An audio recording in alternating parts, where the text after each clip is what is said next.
Tous les travaux qu'on fait, c'est dans les quartiers. Il y a une équipe qui fait l'espace vert. Il y a un autre encadrant qui fait tous les petits travaux, maçonnerie, carrelage, les petits travaux entretien, quoi. Et moi, mon équipe, il fait tout qui est service poubelle et balayage, et vieillerie, les encombrants, quoi, dans la cité, quoi. Ok. Oui, d'accord. Je vois ça avec Pascal. Et après, on va là-bas pour faire ce déménagement, là. Oui. Après, on va faire le déménagement. Les régies de quartier, c'est fait pour aider les jeunes qui habitent dans le quartier, quoi. Et aider quelqu'un qui est dans la dèche, hein, à se permettre de repartir sur un bon pied, essayer du moins. Là, on est sur du débarras, on est sur du nettoyage, mais le PHLM nous a confié aussi, par exemple, la remise en état de hall d'immeubles. On a fait ça avec toute une équipe qui a travaillé pendant 5 mois sur 25 halls. On intervient aussi sur de la remise en état de logements avant relocation, et puis d'autres tâches. On a scellé des bancs, des corbeilles à papier dans la cité, on traite l'état un peu sauvage, d'encombrants, etc., etc. Plein de petites interventions, mais qui constituent, je dirais, un peu le fonds de commerce de la régie de quartier. Une régie de quartier, c'est d'abord une utopie politique, hein, c'est la volonté de réappropriation d'un quartier par ses habitants. C'est dire aussi que les habitants ont un rôle considérable dans l'amélioration de leur quartier. C'est ce rôle actif que la régie veut mettre en œuvre. C'est pour ça que ce principe des régies de quartier est différent de beaucoup d'autres dispositifs qui existent, parce que je n'en connais pas d'autres, par exemple, qui, au niveau du conseil d'administration, mêlent des élus politiques, des bailleurs sociaux et des représentants d'associations ou d'habitants à titre personnel. D'abord, ça se situe sur le quartier. Nous ne nous adressons qu'à un public en difficulté. Au lieu de dire on va donner des minima sociaux et on va les aider à vivre avec des minima sociaux, là on leur dit on vous donne les moyens de rejoindre le monde du travail et même d'en sortir grandi. Ça, c'est important.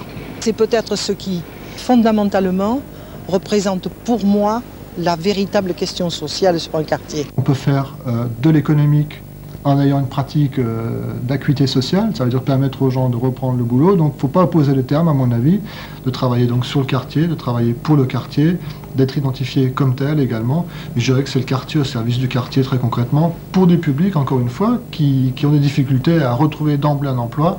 Et donc ça doit être une forme de pied à l'étrier de nouveau qui leur est mis pour se relancer professionnellement dans la vie. Donc il y a un travail aussi d'action sociale directe, visible aussi pour les uns et les autres. On doit balayer les entrées, on doit faire les vitres, on doit faire aussi les ascenseurs, les miroirs, les caves aussi. J'ai élevé ma fille pendant 3 ans. Et là maintenant, comme il faut que je travaille, j'ai pas le choix. Mais avant, j'ai travaillé. C'est un contrat de 8 mois pour l'instant. Ils peuvent prolonger jusqu'à 2 ans. Si une personne, par exemple, elle a du mal à trouver un emploi, si elle a du mal, par exemple, si elle est malade, si elle a du mal à trouver du travail, une régie de quartier, elle est là pour l'accueillir, quoi. C'est des associations qui sont là pour aider des personnes en difficulté, quoi. Souvent, les gens qui relèvent de l'exclusion, de la précarité, cumulent les difficultés, hein. Et donc, il faut, dans le parcours d'insertion, prendre toutes ces dimensions en compte.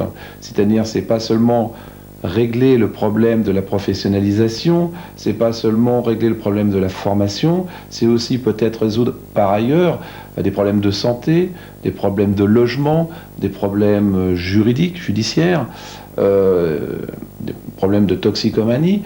Et donc il faut, je dirais, à chaque fois individualiser les parcours et trouver des réponses avec des partenariats extérieurs. On travaille avec les missions RMI, on travaille avec les missions locales, on travaille dans certaines villes où ça existe avec des plis, apporter des réponses qui sont totalement adaptées à la personne. Chaque parcours est individualisé. J'ai une vietnamienne qui m'a quittée, qui parle très, bon, je ne vais pas dire très très bien, mais qui a appris à parler le français, hein, et qui ne savait pas un mot. Et il fallait pouvoir travailler avec cette personne, hein, et lui montrer le travail. Tout était fait par geste, hein, et par couleur. Et puis aujourd'hui, elle a trouvé aussi un travail, hein, et puis elle s'en sort bien. Et ici, il y a certains ouvriers qui ne savent même pas bien parler français, tout ça. La régie, ils ont mis en place une école des cours de français ici, quoi. Chaque mercredi, chaque l'après-midi, ces gars-là, ils suivent il y a une maîtresse qui vient, qui fait les cours avec eux, quoi. Et comme je vous disais, il y a 40 des nationalités qui est passé chez nous là, quoi. On a des habitants administrateurs, donc qui gèrent l'outil. On a des habitants salariés, donc qui participent par leur visibilité, leur action à l'embellissement au quotidien d'un quartier. Et donc on voit des actions claires, voilà. Et puis il y a les habitants qui sont qui ne sont pas salariés, qui pourront l'être un jour ou qui pourront pas l'être, mais qui ont besoin d'avoir un repère. Et la régie, ça peut être ce repère. Parce que pour eux, c'est un moyen de voir et de mettre en œuvre des choses que peut-être ils ne pensaient pas faisables préalablement. Les gens du quartier viennent, ils demandent des renseignements, ils viennent faire des photocopies, ils viennent pour remplir un imprimé bonjour Chantal, voilà, ou ils ne me connaissent pas, bonjour madame. Est-ce qu'il y a ci, est-ce qu'il y a ça, est-ce que j'ai tel problème, comment je peux faire, enfin voilà. C'est important l'accueil, hein. L'accueil et l'écoute, surtout l'écoute des gens. C'est ce qu'il y a de plus important. On a réfléchi à la mise en place d'un point d'accès au droit. Ça s'est fait avec le partenariat avec le Centre départemental d'aide judiciaire du 93. Et l'idée, c'est que les gens peuvent venir et s'informer. Il y a une juriste qui tient une permanence et qui leur apporte des conseils, de l'information autour de tous les points de droit qu'on peut imaginer. C'est le droit aussi bien des étrangers, le droit de la famille, le droit du travail, le droit des locataires, etc., etc. Soit ils viennent et je peux donner la réponse tout de suite, parce que bon, j'ai la réponse tout de suite, je le leur donne. Soit je n'ai pas de réponse à leur donner tout de suite, et là je fais mes recherches, ou bien je les oriente également vers des associations, des gens un peu plus compétents par rapport à la question qu'ils me posent. En tant qu'habitante, c'est vrai que ça a beaucoup modifié l'environnement même du quartier. Ça contribue même au bien-être. On tisse les liens parce que la personne qu'on ne connaissait pas avant, ou peut-être on avait un autre sentiment pour la régie de quartier, mais une fois qu'on les connaît, qu'on a fait cette démarche volontaire de venir quand même à la régie, eh ben, le regard devient différent. Hein, et ça change. Et on tisse les liens de solidarité avec ces personnes. L'atelier Solidarité regroupe plein d'activités en fait. Il y a l'atelier meubles, l'écrivain public et un atelier d'échange. C'est du mobilier qu'on récupère chez les gens, quoi. Et s'il n'est pas trop abîmé, on répare. On a l'occasion de travailler avec le CMS, qui est le centre médico-social. Et la plupart des bénéficiaires qu'eux ils connaissent, donc c'est des érémistes, ou soit maladies longue durée ou des problèmes particuliers, quoi. Les régies de quartier aussi essayent de développer des activités qui tirent vraiment les gens vers le haut. C'est-à-dire pas seulement leur assurer un salaire, pas seulement leur garantir une reconnaissance de la part des autres habitants parce qu'ils se sont réintégrés en travaillant, mais aussi leur donner des moyens d'être fiers de certaines réalisations sur leur quartier. Mets-le en longueur, chérie, parce que celles-là, elles vont pas tenir. Tourne-les dans l'autre sens, tout simplement. Vas-y. Et appuie bien. Elle me plaît beaucoup, parce que c'est moi qui l'ai fait. Chaque habitant de ce quartier constitue, quand on l'assemble avec les autres habitants de ce quartier, une mosaïque qui permet de faire un quartier qui soit vivant.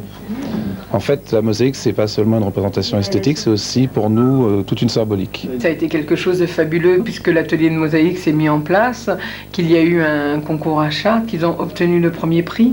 Ça a été très convivial et en même temps très honorant pour eux, puisqu'ils ont été aussi reçus en mairie. Ça a été, quoi, il y a eu des choses qu'on suivi, qui leur ont redonné une place importante. À l'hôpital, il faut prendre l'air napolitain, sortir de nulle part et malgré la misère qui peut se cacher derrière la porte d'où l'on a surgi, porter beau, fringuer comme un ministre et sûr de soi. C'est d'un auteur qui habite Bordeaux. Et nous faisons des lectures théâtralisées que nous allons présenter à la bibliothèque du quartier devant son propre auteur. Les blouses sont blanches, de quelle virginité, de quelle irresponsabilité. Ça fait sérieux le blanc, ça fait scientifique, ça fait propre le blanc, c'est beau le blanc. Ça aussi, c'était une volonté du conseil d'administration de réfléchir à autre chose que remettre en situation des personnes au travail, quoi. Est-ce que le projet d'ensemble régie de quartier, est-ce qu'il y avait de la place pour la culture? Et est-ce que la première des choses qu'on fait dans l'exclusion, c'est abandonner la culture? Ce qui est important aussi pour les régies de quartier, c'est qu'elles sont réunies au sein d'un réseau. La force de 140 régies de quartier, c'est de pouvoir dire Les régies de quartier sont des outils spécifiques, avec leur fonctionnement qui est particulier, et qu'il faut que la réponse qui soit apportée par les services publics prenne en compte cette différence. Exemple, la fiscalité. La force du réseau, c'est d'avoir apporté au plus haut niveau du ministère des Finances une réflexion pour dire faut qu'on puisse adapter un statut fiscal à ces structures qui sont différentes. Le temps des uns n'est pas le temps des autres. Et je crois que les CDD, les contrats aidés, des fois ça permet aux gens de se dire j'ai un peu de temps, mais il faut que je l'utilise et peut-être qu'il faut que je m'en serve bien. C'est quand même beaucoup plus intéressant d'offrir un contrat à durée indéterminée à quelqu'un qui n'a jamais souvent connu autre chose que la précarité des CDD. Je crois que ce qui est important, c'est de jamais perdre de vue la personne. Tout à fait. C'est une mosaïque, les régies de quartier. Cet ensemble est constitué de structures qui répondent à la même philosophie, qui ont le même but, mais qui en même temps sont obligées, parce qu'elles sont adaptées à des quartiers qui sont spécifiques, d'apporter des réponses qui correspondent et qui collent complètement à la réalité de leur quartier. L'ensemble des régies font remonter leur expérience, ensuite tout ça est confronté et on sort, je dirais, des réflexions plus larges qui permettent d'orienter le côté politique des régies de quartier. Quand je dis politique, c'est-à-dire gestion de la cité.